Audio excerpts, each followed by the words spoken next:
Time we had two really good days. Thought the energy was good. Coaches were able to get on the road on Friday and see some schools and see some games. And so a little bit different week with this being really, with Saturday really being a Monday for us in a given game week prep. But it's how it times out for our game here coming up, and fully respect and have a lot of appreciation for West Virginia and Coach Brown. I've known him for a while, and just know that the environment that we're going to be heading into is a tough one, and it'll take our best efforts. And so we're really focused on that and excited for the opportunity. With that, take any questions you guys got. Dave, were there any specific areas you worked on this week that y'all focused on that you wanted to improve? I think the underneath all of the, whether it's schemes or techniques, I think there's a level of immaturity or just youth that we're really working on growing. And then I think for some of our vets, there's some complacency that we're working on getting rid of and kind of waking up from. And so I think, the week was good in those respects. I think getting everybody on the same page in terms of, where we're at and what it takes to get to where we want to go. I think it was a good week for that. Dave, how would you assess the offensive line's play to this point in the season? Obviously, you had a lot of returners there.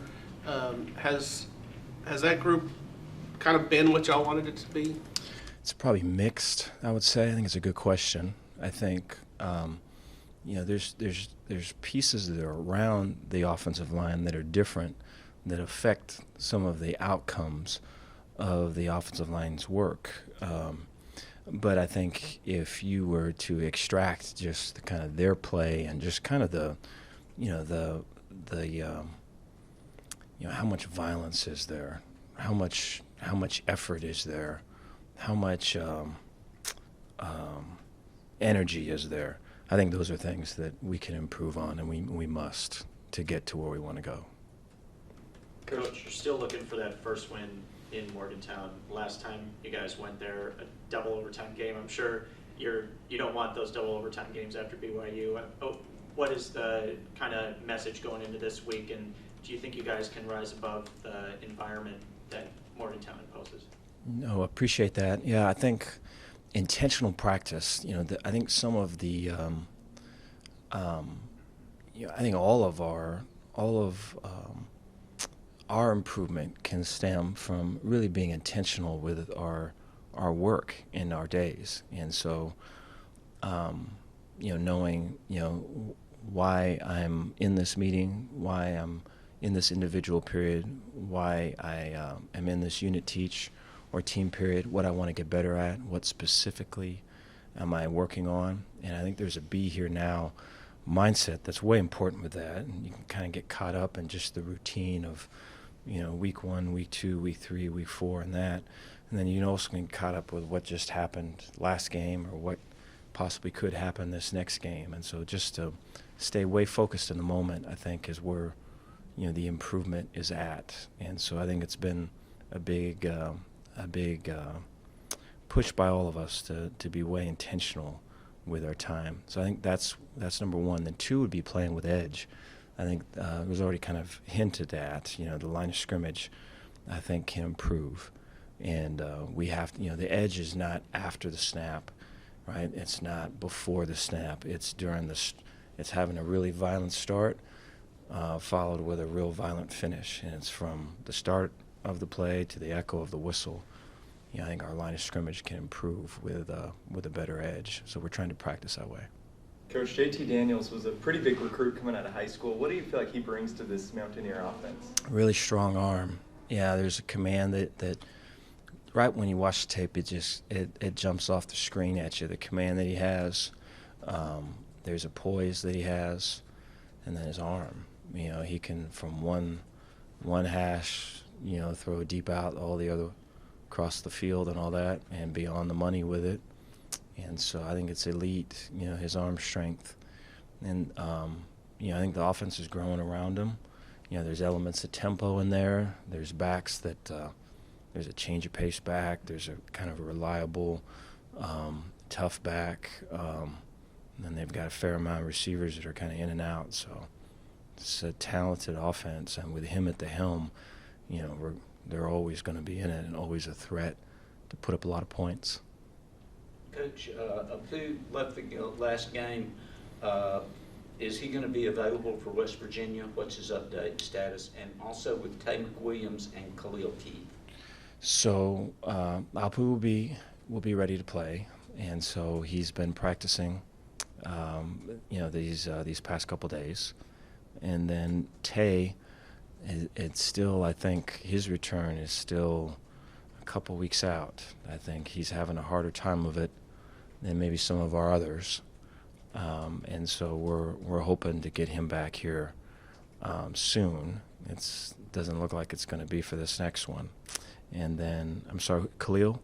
And Khalil's going to practice today. And so he'll be going through individual today. It'll be good to have Khalil back.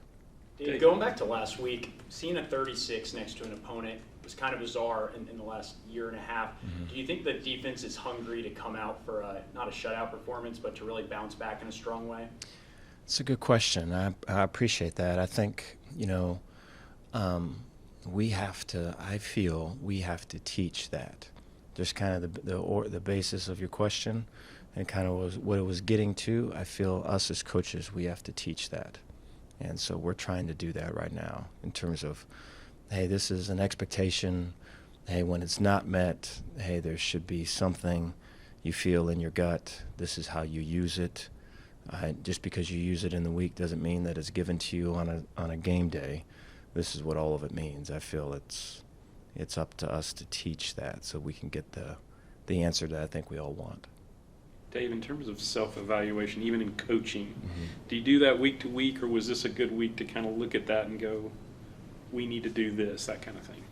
Yeah, no, I appreciate that. I do that, at least I don't know. I feel like I do that. I think it's always better to have other people tell you if you're doing it or not, because I think the blind spots are real.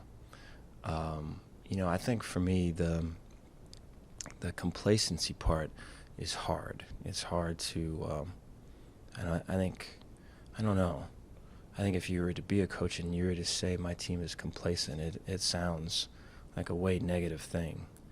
And I think despite all the best efforts of all of it, and I think probably bigger picture need to find better efforts.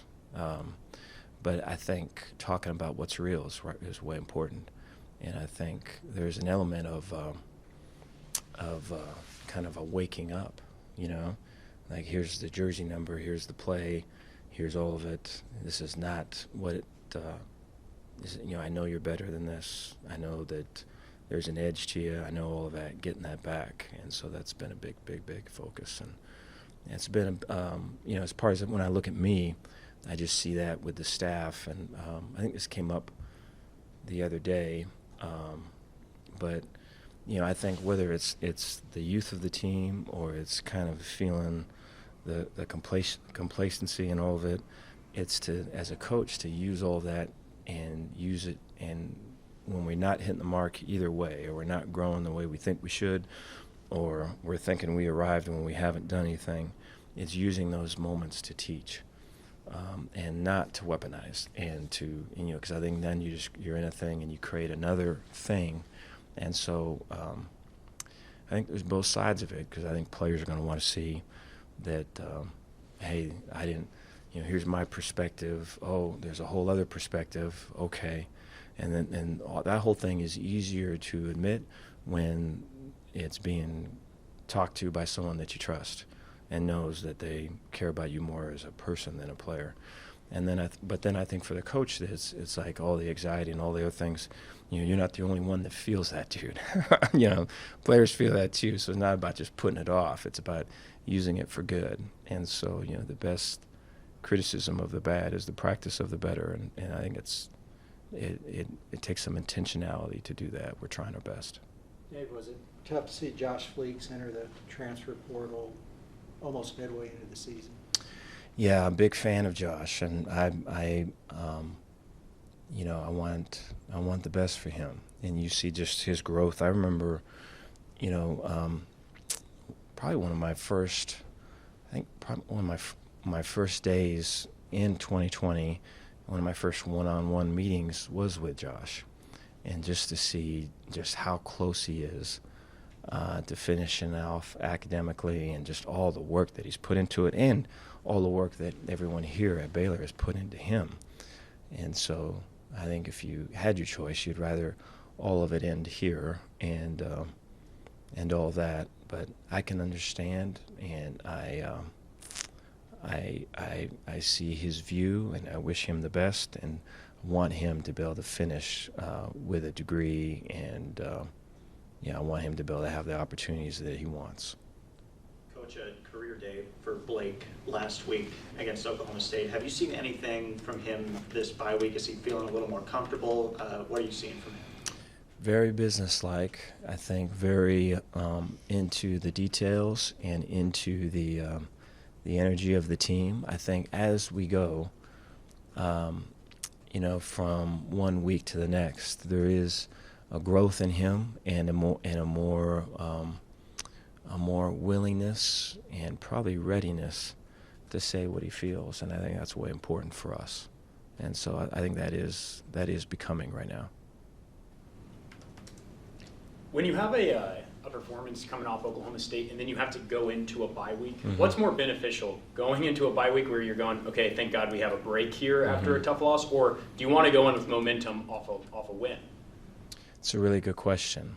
I think when you go off with a loss, you really have to kind of sit in it, and I think it really makes you see kind of the parts and the places and the things that you would otherwise choose not to see. And so I think it's all good, and I think using it for the good is really the other big issue. And so I think taking the time to be in the moment and really see the ugly things and the things that need fixing, which is true everywhere, not just for us, but to really hone in on that, and then to correct it, to teach it, and to do it in a way that holds an integrity with the people you're working with, and builds them up as opposed to tear them down. That's a whole other. And so that's been us, this last couple days. And so I'm proud of how we've approached it. Christian made a couple of big plays last week. The interception, forced fumble. Are you seeing more? Is he kind of coming, that kind of thing? Yeah, I think so. Just had a talk with him today. I'm excited to see his energy and his confidence. I think that's probably something that has been missing in our back end, is just the confidence to do things. So there's a drill. We have a red zone lockout drill. And there's a scoring system, and it's O versus D, and O scores. It's this point. So the O defense keeps them out. It's these points. I think a field goal is this points for the offense, this points for the defense, and so you try to build to get to a certain number and who wins. And so this was Thursday. We're practicing, and Christian's out there, and he makes a big play. The ball's like on the 2 or something. And offense trying to go in, and I think it's second down. Christian makes a big play on the far end away from the defense. And the defense is kind of dead on that side, and he kind of gets them up, and all of a sudden it is way loud and energetic and all of it. And I think that's exactly what we need, And so I think the ability to kind of to inspire and do all of it the right way, and not making stuff personal in terms of motivating guys and all that, but in terms of still being yourself, though, I think is the way key for him. But excited about his play. There's been a great improvement. Excited for what's next for him. Do you think there's more pressure coming into these Big 12 games subsequently after that loss? Obviously, you guys had those expectations coming into the season. Does that kind of add some weight heading into the rest of the Big 12 slate, trying to get back to Jerry World? No, I appreciate that. I would, I would say no, and I think probably what probably what makes up some of the question, and I can understand the question. And I think it's probably good that we're talking about this here, is that I think that is part of the issue for me, where I have to do a better job of of dealing with what's real and working to build up the team, and whether it's the youth, that hey, we've got to be able to get through a drill or a day or a team period or a practice or a day, just being where we need to be, doing what we need to be doing, and no point fingers, complaining, any of these other things. And then some of the older vets, last year doesn't have anything to do with this year. This is, what is on tape this year is real, right? What's in your mind from last year or some previous other thing right now is not real, right? And so you want to see real stuff, put it on tape. And so I think those are kind of the mindsets, and all of that is, I would say all of that is right in front of us and is real. And I think the expectations and all these other things can kind of cloud that picture. I don't know if I'm making sense. And so I think it's very much an issue of kind of where we're looking and how we're taking in information. And so we're hopeful that we can kind of stay the path. Dave, West Virginia's defense looks like they're particularly good against the run. Mhm. What do you see from them? Really active defensive linemen, physical. They move them around. I think they are multiple, and so they'll get in different fronts with their linebackers, similar to Oklahoma State to a degree. I think they play a lot of quarters coverage, so their safeties are involved in the run as well. And then they'll pressure, so they'll bring different patterns and blitzes and things to get negative plays. And so I think it's a matter of, if you're working combos in the run game, it's difficult because this linebacker could plug, this front, this three technique could slant, right? This secondary guy could rush off the edge. And so it's if, and, or but, right, in terms of rules. And so to make it to where you're real simple and can run off the ball and can take the incoming and push it the other way, I think is way key. And it's a challenge with them. They do a great job with it. Dave, you mentioned Christian's confidence. Is it maybe a lack of confidence in the other guys that might be the issue in the secondary, or where do you see those guys? I think they're growing, and I think I think sometimes when you're learning the position and all the details of it, I think sometimes your focus can be, I just want to get my day right. I want to get this play right. I want to get, this check is coming up today. I want to get this right. I want to get this man coverage right. And we're so, worried about the internal, which I think is good.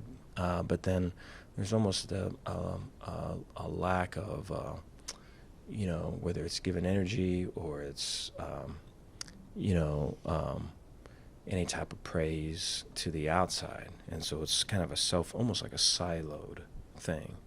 And so I think I think it's probably new I was probably that way when I first started in this job. I was like that, So I think for anyone that's new, as you're learning, it's kind of, that's generally the thing. I'm worried about messing me up, But then as you grow, I think there's a broader perspective, and you can see all the connections, and you can see how you play a part in a bigger whole. And then at that point, the energy can now move out, as it should. And I think Christian's at that spot. We got a few of the younger guys that are not there yet. With Richard, you can go. I was going to ask, Monterey had a big game on Saturday. I think he almost clocked 23 miles per hour on the sideline. Just what benefit does that speed bring out wide? I think he jumps off the screen. People have to game plan him. And so there's mismatches that you'll try to find, right, by formation and by down and distance and things, where you try to be able to get that speed on maybe something that's not as fast, But then I think the other piece, too, is that defensively, there'll be some form of history and some trail of evidence of, hey, when we've dealt with something like this before, we've done this. We've doubled it, right? We've clouded it.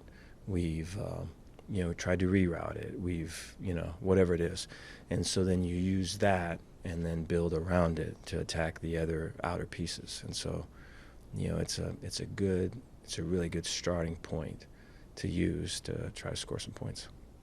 A couple of things on Richard. I'm not sure if you saw the NIL deal that he got. I think that's pretty cool. Them offering every Reese's player in the NCAA. Can you talk about that? And then also circling back to the West Virginia's defense, how is he going to play a role in this upcoming game? Yeah, excited for him. I think a lot of stuff's happening for him fast, and it's all stuff that's earned. And he's got such a great smile about him and genuineness, and really there's almost an innocence there. You probably would not like that word, but you can't help but root for him. And so I think, he's got two great parents at home. Keeps him grounded, and I think it's cool that there's some opportunities coming his way. Then I think our ability to run the ball and fall forward on offense is something that can use a lot of improvement from the last game that we had. I thought similar to one of the very first questions was the O-line and kind of where it's at. I think the end result of it is are we moving the pile forward, right, or are we stagnant, or are we moving back? And so we want to be able to move it forward, and when we're at our best, that's the case.